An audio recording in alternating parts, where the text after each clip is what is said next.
Ashley here. Today we're going to talk about William Shakespeare's Sonnet 130, which is also referred to as "My mistress' eyes are nothing like the sun." So, these are the things we're going to cover. We're going to read the poem once, then we're going to talk about the context of the poem. We will do a line-by-line interpretation, talk about doing a soapstone analysis, and finally, I'll give you a few tips for understanding Shakespeare. So, to begin, let's read the poem once all the way through without stopping so that you have an opportunity to form your initial ideas and impressions. My mistress' eyes are nothing like the sun. Coral is far more red than her lips red. If snow be white, why then her breasts are dun. If hair be wires, black wires grow on her head. I have seen roses damasked red and white, but no such roses see I in her cheeks. And in some perfumes is there more delight than in the breath that from my mistress reeks. I love to hear her speak, yet well I know that music hath a far more pleasing sound. I grant I never saw a goddess go. My mistress, when she walks, treads on the ground. And yet, by heaven, I think my love as rare as any she belied with false compare. So take a second and think about your initial thoughts. Before we go any further into it, what do you think this poem is saying? Now that you've had the opportunity to think about it, I wanted to share a little bit more about the context of the poem. So this poem, which is one of Shakespeare's most famous poems, was written in 1609. And that time was during what was called the Elizabethan era, after Queen Elizabeth I, who was quite the fashion icon. According to the Royal Museums of Greenwich, beauty standards at that time included fair hair, a pallid complexion, bright eyes, and red lips. So you could see that in this portrait of Queen Elizabeth I. Now, she may not look very beautiful by today's standards, but back then, she was quite the looker.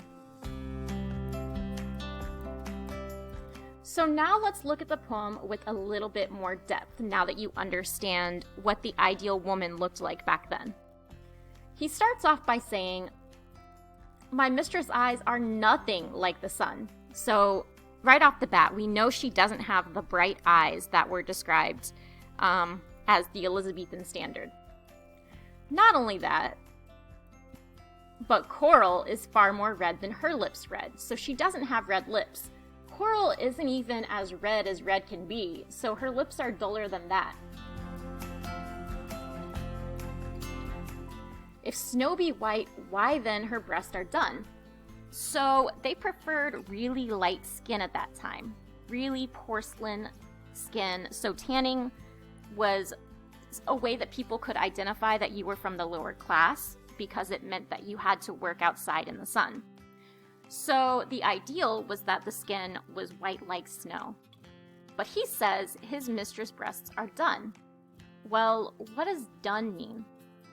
Anytime you see a word that you don't understand, it's a good idea to look it up and figure out what it means so that you can understand the line that goes with it. So if we look up dun, we learn that dun is a dull grayish brown color. Is this lady a zombie? Why is she grayish brown? Well, that's how he described her, to contrast with the ideal at that time. If hair be wires, black wires grow on her head. Well, like we talked about previously, fair hair was more stylish back then, like blonde or red, but her hair is black. I have seen roses damasked red and white.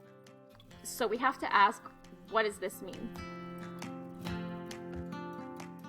Well, it is a figured woven fabric with a pattern visible on both sides, typically used for table linen and upholstery.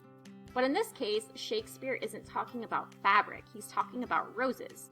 So if you looked up a damask rose, this is what comes up.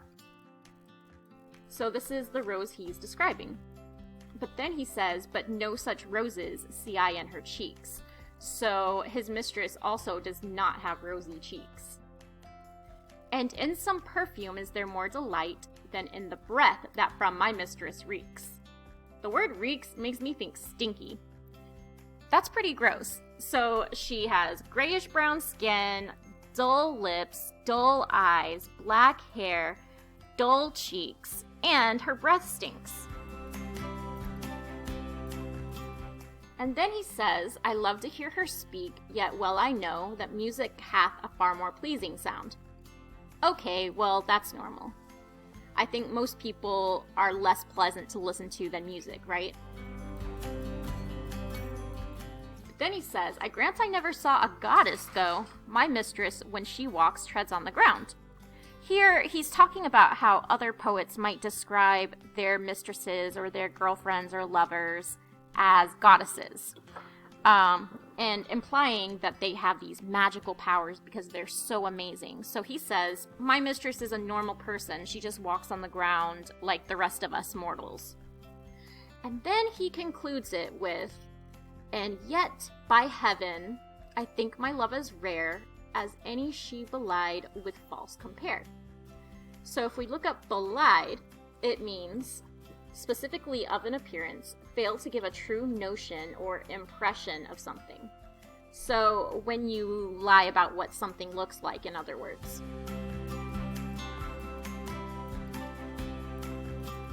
So he's saying here that his mistress is not anything like the ideal woman, but I think that I love her more than anyone could love her, even if they pretended she was perfect.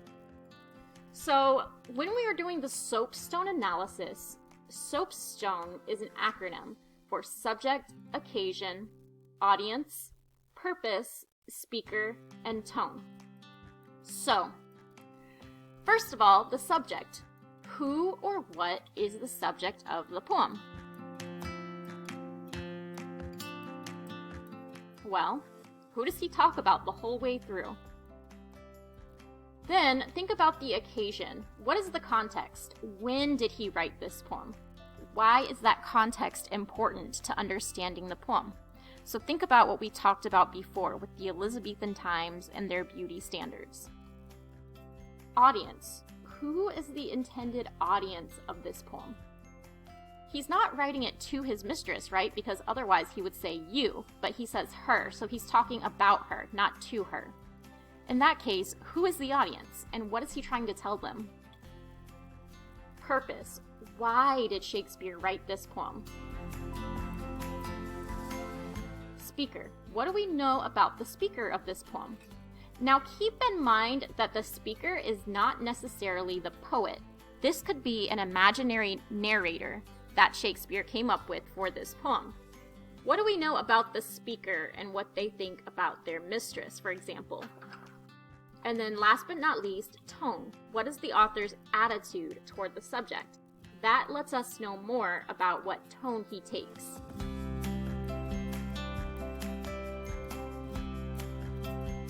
So, before I let you go, here are some quick tips for reading Shakespeare.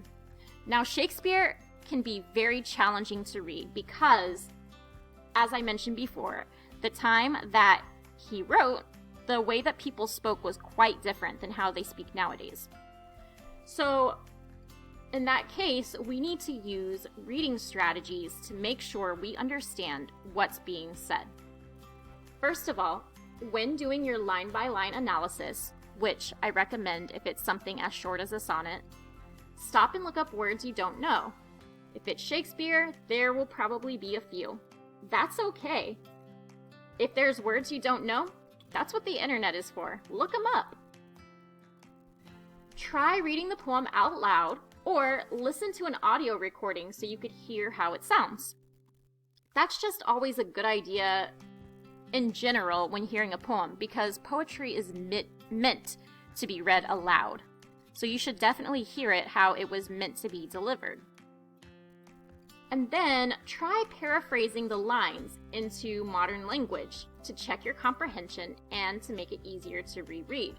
For instance, the line, "My mistress' eyes are nothing like the sun." Well, you could say, "My girlfriend's eyes are not bright and shiny." That would be paraphrasing it into modern language, and it would give you the meaning of the line. So doing this, translating it into modern language, can help you make sure you understand what's being said.